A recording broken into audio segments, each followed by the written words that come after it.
सरपंच देशमुख हत्या प्रकरणामध्ये स्कॉर्पिओतले पुरावे महत्त्वाचे ठरणार आहेत। काळ्या रंगाच्या स्कॉर्पिओमध्ये एकूण 19 पुरावे आढळलेत। काळ्या स्कॉर्पिओतील बोटांचे ठसे आरोपींना शिक्षेपर्यंत देणार आहेत।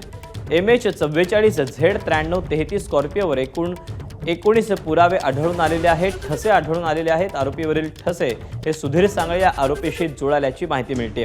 फिंगरप्रिंट ब्युरोनं तसा अहवाल दिलेला आहे।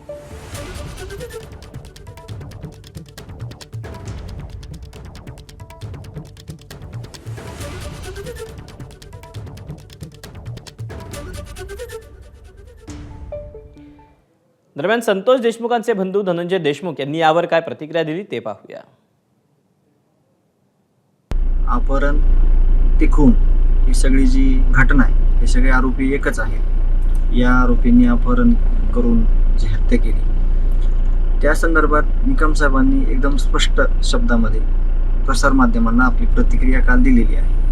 म्हणून मला याविषयी काही जास्त न बोलता मी एवढं बोलेल की आम्हाला न्याय मिळाला पाहिजे आणि या आरोपींना फाशी झाली पाहिजे आणि हे प्रकरण सगळं फास्ट ट्रॅक कोर्टात चाललं पाहिजे आणि लवकरात लवकर या जे प्रकरण आहे या प्रकरणाचा निकाल लागून आरोपीला फाशी झाली पाहिजे अशी आमची मागणी आहे। एबीपी माझा, उघडा डोळे बघा नीट।